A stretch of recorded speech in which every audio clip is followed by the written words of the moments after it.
하나님 아버지 감사합니다.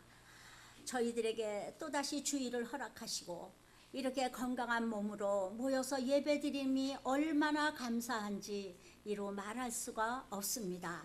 하나님이 귀중한 한 시간 동안 우리가 드리는 예배를 받아주시고 말씀 속에서 역사하여 주시옵소서. 살아있는 말씀이 되어 내 가슴 속에 떨어져 내 삶을 역동적으로 이끌 수 있는 귀한 말씀의 시간이 되도록 아버지여 역사하여 주시옵소서. 말씀 중에 거하시는 우리 구주 예수님 이름으로 기도드리옵나이다. 아멘. 제가 이제 이 에스라서를 시작하면서 두 번이나 아주 기본 베이직을 잘 깔았습니다. 첫째, 포로로 가게 된 이유와 이 포로에서 노임을 받은 놀라운 기적은 고레스 왕이라는 사람을 일찍이 우리 하나님께서 예정하사 이제 이스라엘 백성을 본토로 보내시는 그 대단한 역사에 대해서 두 번에 걸쳐서 서론을 했습니다. 오늘은 이제 2장서부터 시작되는 본격적인 에스라서예요. 고레스 왕의 칙령에 의해서 예루살렘 귀환이라는 역사적인 민족사 앞에서 에스라는 성전 재건이라는 막중한 사명을 띈 이스라엘 백성들의 1차 귀환을 기술하고 있습니다. 지금 여기는 1차 귀환입니다. 이 귀한 포로들의 명단이 참 여러분, 우리가 이 옛날 옛적에 돌아가신 이 우리가 발음도 잘 안 되는 귀한 자의 명단이 이렇게 한 사람 한 사람과 그 자손들이 기록되어 있어요. 왜 그랬을까요? 이 한 사람 한 사람은 하나님 앞에 정말 대단한 사람들이고 귀중한 사람들이기 때문에 에스라는 그 명단을 그렇게 기록한 것입니다.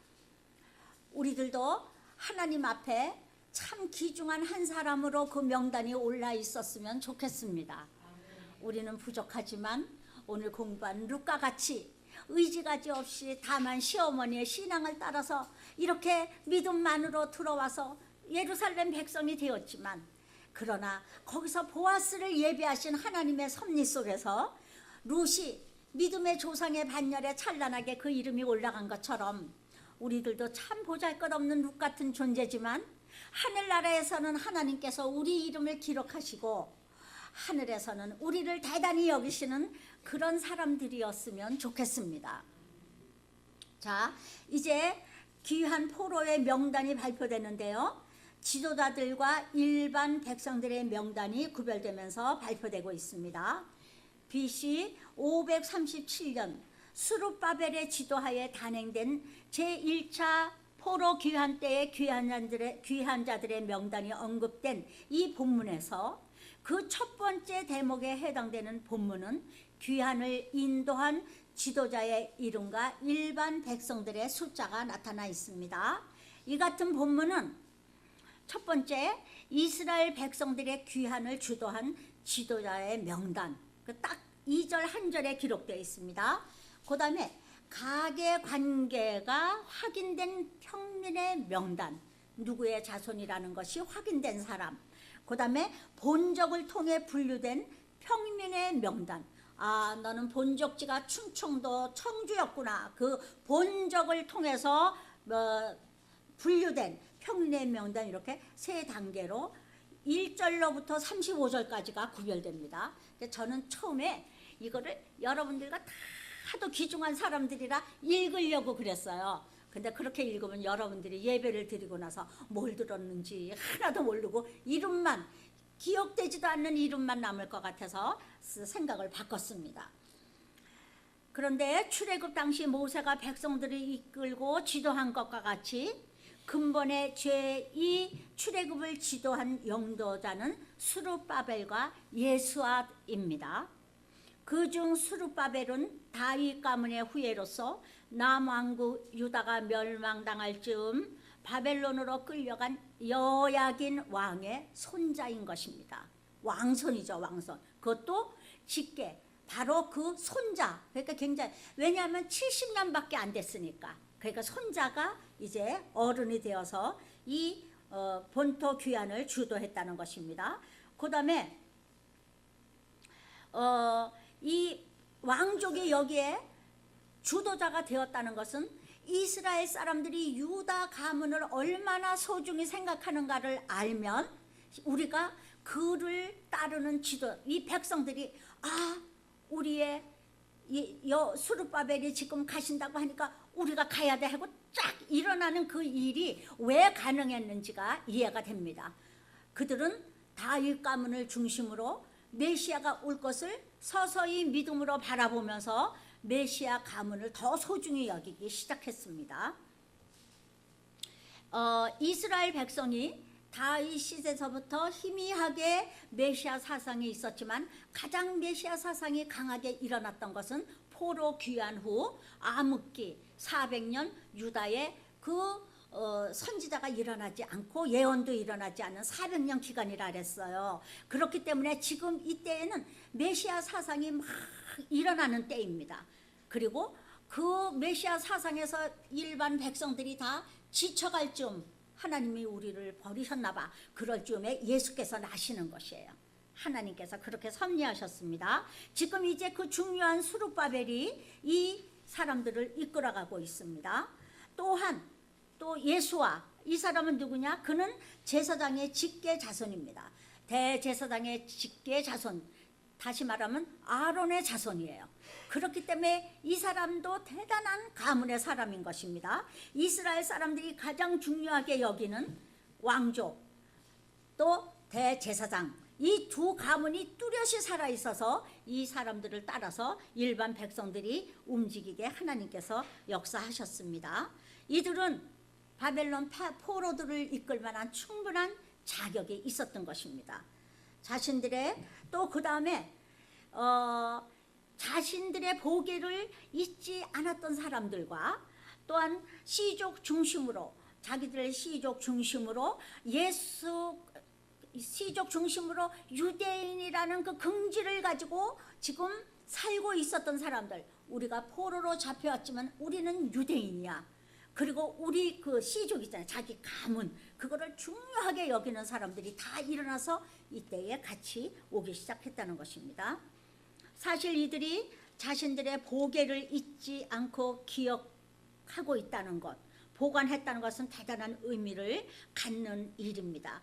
왜냐하면 그들의 대부분은 이방 땅 바벨론에서 태어났고 극히 일부는 어린 나이에 부모의 손에 이끌려 바벨론에 왔기 때문입니다.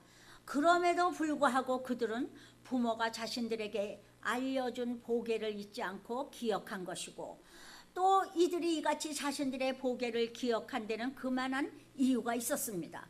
즉 그들은 비록 자신들이 바벨론으로 끌려와서 살고 있지만 때가 차면 본토로 돌아가게 되리라는 예레미야 선지자의 예언을 믿었기 때문입니다.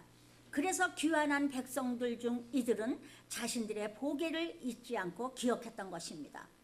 하나님께서는 언제나 징계와 더불어 소망을 주십니다.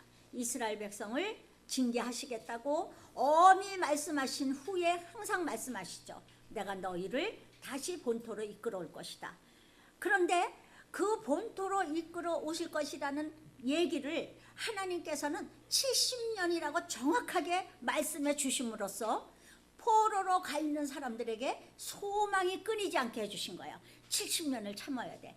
자, 이제 내가 40년 살고 죽는다. 다음은 내 차례야. 너는 분명히 본국으로 돌아갈 수 있어. 내 아버지는 누구고 내 할아버지는 누구고 너는 어디서 살던 사람이고 무엇을 했던 사람이야. 잊지 마라 하고 그 자식들에게 그 교훈을 끊임없이 얘기했던 것입니다. 본서의 저자 에스라는 바로 그와 같은 믿음의 인물들을 귀한 자 명단의 첫머리에 올려놓음으로써 후세의 신앙인들의 신앙의 귀감으로 삼고자 한 것입니다. 평신도 중에 두 번째 무리는 비록 자신들의 보배는 잊었지만 자신들의 조상이 살던 고향을 알고 있던 자들이었습니다. 보배를 잊어버렸어. 왜 그랬을까요? 이 자기 가문이 멸망당한 집안이 있었을 거예요. 그러면 내가 우리 조상이 누군지 그런 거 모르고 어린 나이에 포로로 끌려간 사람들, 이런 사람은 보배를 잃어버렸어요. 그런데 자기가 살던 땅은 기억하는 거야. 나는 여리고 성 쪽에 살았었어. 나는 베들레헴에 살았었어. 이런 걸 기억하고 있는 거예요. 그걸 따라서 또 사람을 분류했던 것입니다. 이들이 자신들의 보배를 분명히 알고 있지는 못했을지라도 조상들의 고향을 기억하고 있었다는 것은 자신들의 약속의 땅으로 돌아갈 필요성 혹은 그 가능성을 인식했다는 증거입니다. 바로 그런 점에서 볼 때 이들 또한 어느 정도는 신앙을 소유한 자들이라고 볼 수 있는 것입니다.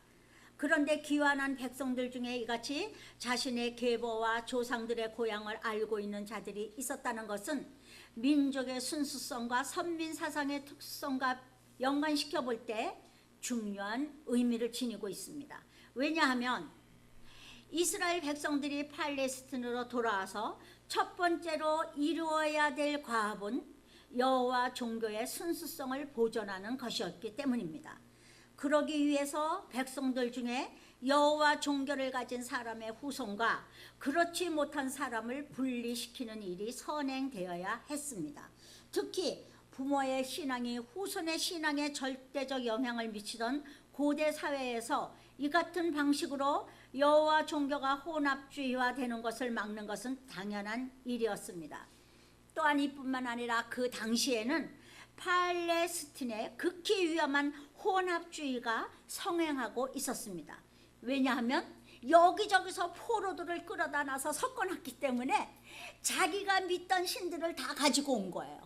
거기에서 얼마나 많은 영향력들을 받을 수 있는 위치에 있기 때문에 이 지도자들은 첫 번째로 무엇을 구별해야 됐느냐 하면은 유대인의 순수한 정통 신앙을 고수한 자들을 구별할 필요가 있었던 것입니다.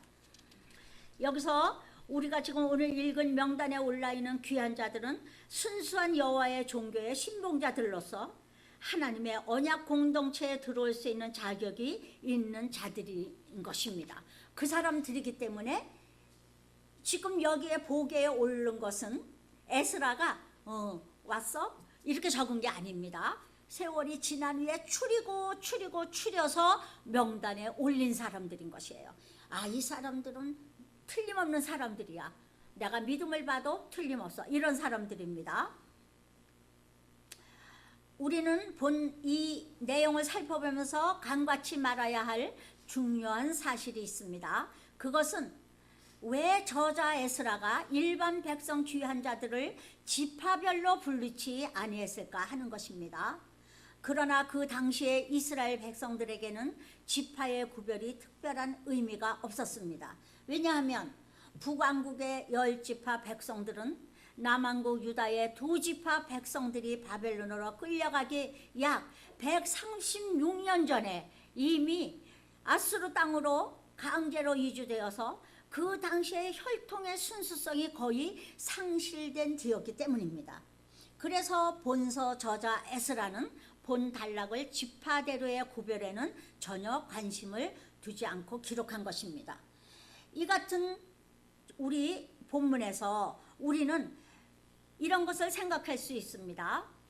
평신도들은 영적 지도자들의 신적 권위를 따라야 하며 모든 신자들은 신앙적 전통을 무시해서는 안 된다는 것과 아름다운 행위는 말씀에 근거한 미래에 대한 분명한 소망이 있을 때에만 나타난다는 것을 알아야 되는 것입니다. 전통도 중요하고 또 가문도 중요하고 다 중요하지만 참 중요한 아름다운 믿음은 무엇이냐 하면 말씀에 근거한 미래에 대한 소망을 가진 믿음을 잃지 않은 사람들이라는 것이에요. 지금 이스라엘 백성들이 정말 비참한 지경에 떨어져서 포로로 와가지고 흩어져서 살고 있습니다. 이 사람들에게 소망은 무엇이냐? 하나님의 말씀이었어요. 그래서 포로 생활 중에 그 말씀이 확립됐잖아요. 이스라엘 백성들이 그 말씀이 그 70년 만에 너희들을 다시 고토로 보낸다는 이 말씀만이 이들의 소망이었습니다. 그 말씀을 믿는 그 믿음이 이들을 이끌어준 것이에요. 아마 어떤 사람은 죽고 싶었는데도 그것 때문에 못 죽었을 수도 있습니다. 하나님께서 70년에 분명히 우리 민족을 다시 고토로 보내주실 것이죠. 내가 그것을 믿고 힘을 내서 살겠습니다. 그런 사람들이 분명히 있었을 것입니다. 자, 제사장과 레위 사람의 명단이 있습니다. 여기서는 귀한 한 성직자들의 명단을 적고 있습니다. 이러한 본 단락은 제사장의 명단을 언급한 전반부와 레위 사람의 명단을 기록한 후반부로 구분이 되는데요. 그런데 본문의 후반부는 레위 사람들이 맡았던 고유 직무, 즉 제사 업무를 도와주는 역할, 찬양대의 역할, 성전 문지기의 역할에 따라 그 자손들을 세분해서 기록하고 있습니다. 하나님께 감동을 받고 예루살렘에 있는 여호와의 전을 재건하고자 귀환한 제사장의 총수는 4289명이었습니다. 그런데 이 숫자를 귀환한 이스라엘 자손 전체 합계인 42,360명과 비교해보면 백성 약 10명당 제사장 1명꼴이 된다는 것이에요. 제사장들이 굉장히 많이 돌아오지 않았습니까? 자, 이렇게 굉장히 많이 도와줬어요. 그런데 제사장이 이같이 많은 것은 제사장 직접 달리 제사장의 직무를 도와주는 역할을 한 레위 자손을 합해보면 341명에 불과해요. 아까 얘기했죠. 레위 자손은 제사 업무를 도와주는 역할, 찬양대의 역할, 성전 문지기의 역할을 하는 사람들이 다 제사를 도와주는 레위인들이 하던 일이었는데, 이 레위인들은 불과 341명만 돌아왔다는 것입니다. 이는 당시 귀환한 제사장과 레위 사람들의 심적 갈등을 반영했다는 것입니다. 다시 말하면 레위인들에게는 귀환의 의미와 여호와께 대한 신앙이 매우 중요한 것으로 이해되지 않았을 수도 있었을 것입니다. 포로 과정에서. 사실 성전 제사가 절대적으로 중시되던 구약 시대에 있어서 제사장의 역할은 매우 중요하였습니다. 그런 까닭에 제사장은 특별한 계층으로 분류되었고 일반 평민들보다 더 좋은 생활 여건을 가질 수 있었습니다. 그러나 그들은 바벨론으로 끌려간 뒤에는 팔레스틴에서와 같은 생활을 하기는 힘들었을 것입니다. 그래서 그들은 비록 바벨론에 정착하고 살았음에도 불구하고 제사장직에 대한 자부심과 아울러 여호와께 대한 신앙으로 쉽게 귀환을 결정했습니다. 나는 내 나라로 돌아가야 돼. 거기서 나는 제사장으로 살아야 돼. 나는 제사장이야. 그 자부심이 얼마나 강했을 것인가. 그리고 그들은 제사장으로서 사실 특별한 대우도 받고 있었기 때문에 고국에 대한 그 제사 성전에 대한 그리움이 누구보다도 컸을 것입니다. 그런데 여러분, 레위인은 제사장의 일을 육신의 수고를 통하여 돕는 직무를 수행하던 자들이었습니다. 그렇기 때문에 신앙심이 약화된 레위 자손들에게는 귀환의 의미가 비교적 중요하게 생각되지 않은 것입니다. 왜냐하면 유다 땅으로 돌아간다 하더라도 그곳에는 자신들의 땅이 없었을 뿐만 아니라 바벨론에서의 정착 또한 그들의 삶을 역류시켜 주었기 때문입니다. 내가 여기서 일하고 사나 고국에 돌아가나 마찬가지야. 나는 여기서도 어느 정도 자리 잡았으니까 그냥 안 갈래. 고국에 가봤자 또 제사장 그거 도와주는 역할만 하는데 뭐 하면서 믿음이 약화되고 또 자기 직무에 대한 특별한 소명감도 없었을 수도 있다는 것입니다. 그래서 본서 저자는 이런 여러 가지 생활이 여건이 우리나라로 좀 예를 들면 말이죠. 여러분 북한에서 6.25 그 전에 8.15 해방을 맞이하고 북한에 그 김일성이가 들어와 가지고 종교인을 핍박하기 시작했습니다.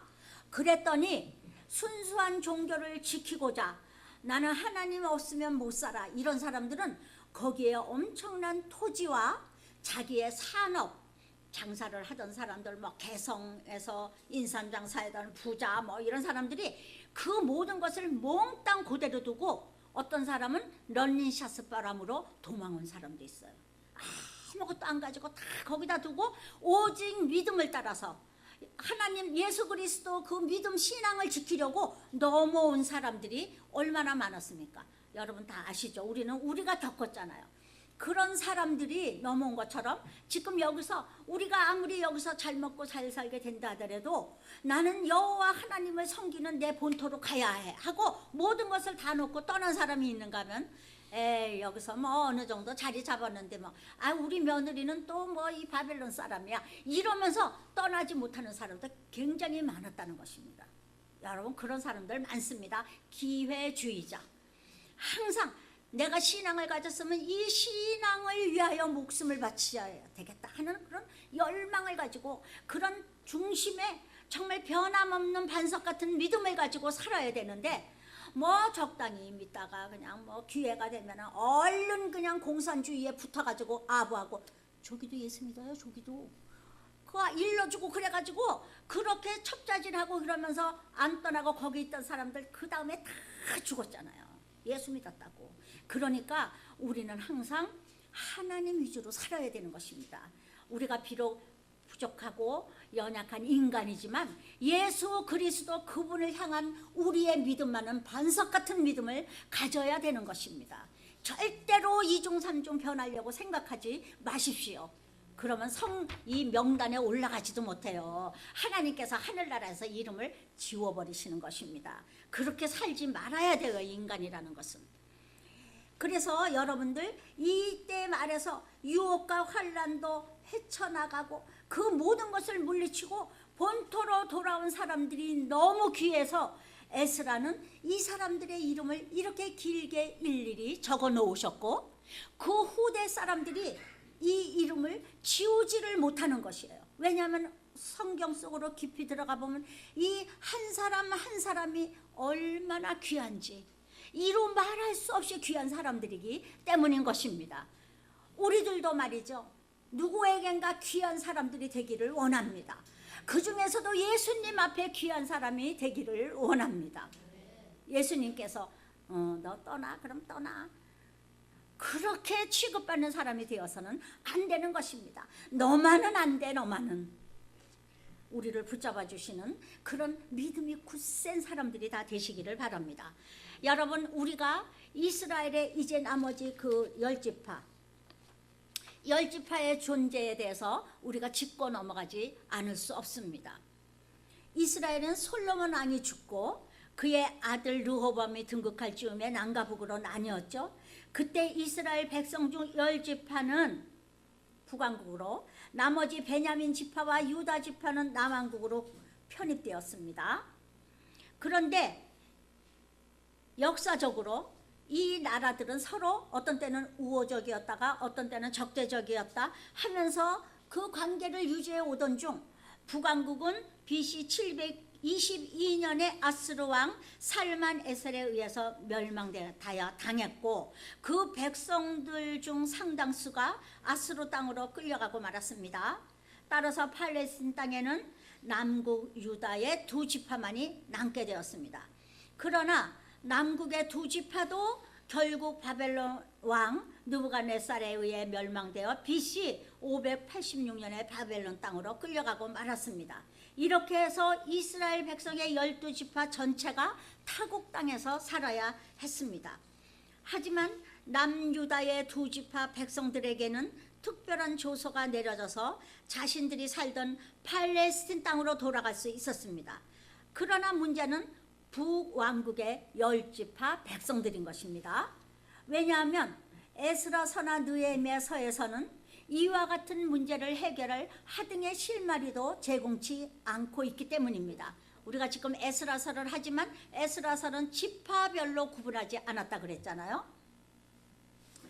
그러나 구약 성경의 다른 부분들은 이 문제의 해결에 도움이 되는 약간의 단서들을 제공합니다. 여기저기에서 이 단서들을 우리는 찾아서 이 북왕국에 살던 그 사람들은 어떻게 되었을까, 나머지 10지파들은 어떻게 되었을까가 궁금한 그런 단서를 우리에게 제공해 주고 있습니다.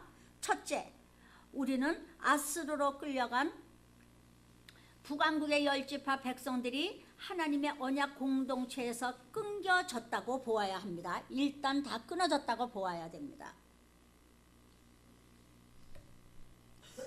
이유인즉 아스르로 끌려가지 아니하고 일부 남았던 북국 백성들이 여호와께로 돌아와서 회개할 경우 끌려간 자신들의 친척들을 하나님의 자비로 인하여 돌아오게 할 수 있는 기회가 있었습니다. 그런데 그들이 그것을 거절했던 것입니다. 이것은 우리가 역사서를 할 때 여러분들 기억하시나요? 히스기야 왕이 그 아수르로 끌려가고 그 나머지 땅에 있는 백성들에게 파발말을 보내어서 우리가 지금 유월절을 지키려고 하니 너희들이 돌아와서 유월절을 지켜라 지켜라 하면서 막 그 나머지 백성들을 모으려고 그렇게 애를 썼습니다. 그 당시에 그 노력은 지금 우리가 뭐 문자 보내면 다 모이고 그러는 것하고 틀립니다. 일일이 가서 전해야 되는 거예요. 그렇게 사람들을 찾아다니면서 그 북왕국 사람들이 흩어져 있는 곳이라고 하면 다 찾아다니면서 우리가 유월절을 지키고 여호와께로 돌아가려고 하니 너희들도 와서 같이 제사 지내자. 우리는 한 고륙이 아니냐. 그래도 거절한 사람들이 있다는 것입니다. 그 다음에는 이때 이렇게 두 번째는 북왕국 지파의 백성들 중 극히 일부는 히스기야의 권면에 따라 남국 유다에 넘어와서 여호와를 참 하나님으로 믿는 신앙인으로 살았음을 우리는 알아야 된다는 것이에요. 그때 온 사람들이 있잖아요. 그때 그 말을 듣고 회개하고 하나님께로 돌아온 사람이 있다는 것을 알아야 된다는 것입니다. 여러분, 이전에 이 일이 히스기야 이전에 있었고 히스기야 이후에도 요시야 왕 때도 그들을 초대했습니다. 그런데 그 전에 남국 왕국이 벌어질 때, 나뉠 때, 여러분 그거 기억하시죠? 이 남왕국에서 예루살렘 성전에서 예배를 드린다고 하니까 북왕국에 있던 믿음이 순수하고 그리고 여호와 하나님 유일신 사상을 가진 사람들은 르호보암이 저기다 세워놓은 금송아지한테 절하지 아니하고 다 그때 남쪽으로 많이 넘어왔습니다. 제가 그 강의할 때 그 설교했습니다.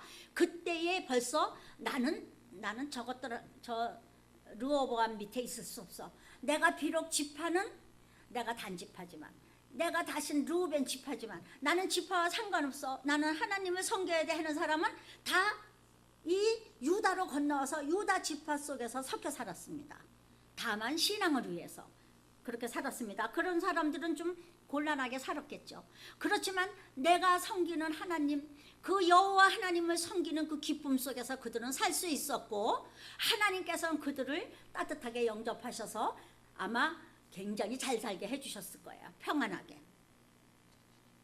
자, 그리고 또 한 가지는 우리는 아스르로 끌려가서 살던 북국 지파 백성들 중에 경건한 무리는 바벨론에 끌려가 살던 남국 지파 백성들에게로 편입됐을 가능성이 있음을 알아야 된다는 것입니다. 그런데 그거는 어떻게 우리가 알 수 있느냐? 그거는 하나님의 말씀에 의해서 알 수 있는데요. 에스겔 37장 16절과 19절을 보면 이렇게 되어 있습니다. 제가 남이 형한테 미리 가르쳐 드리질 않았어요. 에스겔 37장 16절.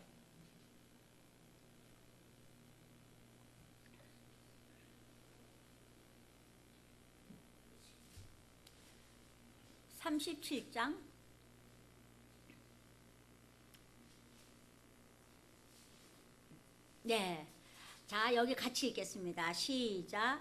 인자야, 너는 막대기 하나를 취하여 그 위에 유다와 그 짝 이스라엘 자손이라고 쓰고 또 막대기 하나를 취하여 그 위에 에브라임 막대기 곧 요셉과 그 짝 이스라엘 온 족속이라 쓰고 그리고 막대기들을 서로 연합하여 하나가 되게 하라. 내 손에서 둘이 하나가 되리라.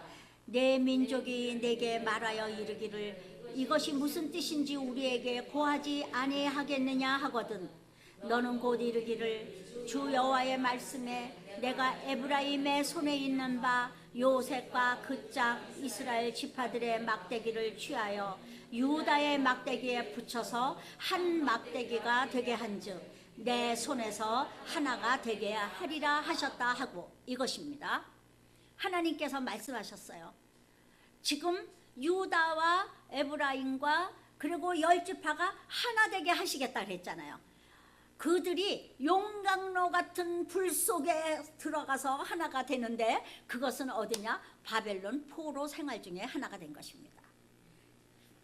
결국 이와 같은 성경적 근거들을 통해서 볼 때 북이스라엘의 10지파 백성들은 포로로 잡혀간 곳에서 동화되어 살았거나 그렇지 않으면 고레스의 칙령에 의해 귀환할 때 유대 땅으로 돌아왔을 가능성이 큰 것입니다.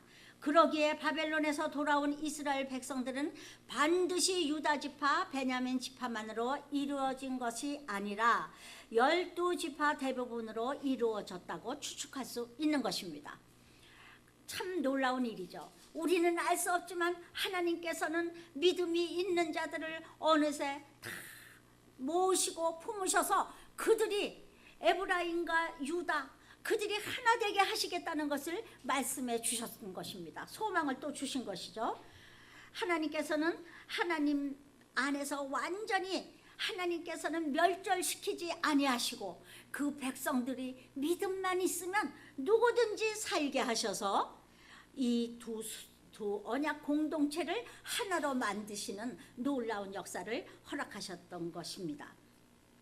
그래서 하나님께서는 어떠한 환경이나 상황에서도 당신께서 택한 백성에 대해서는 궁극적으로 구원을 이룬 것이에요. 여러분, 그래서 하나님께서 말씀하신 것입니다. 오직 의인은 믿음으로 말미암아 살리라. 어떤 환경이나 어떤 경우를 당하더라도 믿음 있는 자는 하나님께서 다 찾아서 구원해 주신다는 것입니다. 살 길을 다 마련해 주시는 것입니다. 그거를 잊지 마시고 우리 하나님 아버지, 그 아버지 앞에 나의 온 마음과 뜻과 정성과 생명을 다 바쳐서 충성하시는 하나님의 백성이 되시기를 주님의 이름으로 축원합니다. 기도하겠습니다. 하나님 아버지, 이 바벨론으로 끌려가서 70년이나 포로로 살던 사람들이 하나님의 명령에 의하여 고레스 칙령에 따라 본토로 돌아간다고 할 때에 모든 것을 버리고 하나님을 따라 나선 이들이 얼마나 소중한지 하나님께서는 그 이름을 일일이 기록하시고 그들을 영원히 찬란한 성경책에 그 이름을 기록해 놓으셨습니다. 아버지, 우리들도 하나님 앞에 이름이 기록되기를 원합니다. 하나님, 우리 중심이 든든히 예수 그리스도 안에 하나님 뿌리를 박아서 어떠한 일이 있어도 흔들리지 아니하고 오직 예수 그리스도를 나의 구주로 섬겨 마침내 하나님 아버지 앞에 그 이름이 기록되고 칭찬받는 자들이 다 되게 하여 주시옵소서. 오늘도 이 귀한 말씀을 통하여 은혜 받은 사랑하는 주의 백성들 위해 하나님의 거룩하신 사랑과 하나님의 거룩하신 뜻과 하나님의 거룩하신 임재가 함께 하시기를 원하오며 우리의 그 하나님 아버지 신앙 고백 속에 함께 하시는 우리 구주 예수 그리스도의 이름으로 기도드리옵나이다. 아멘.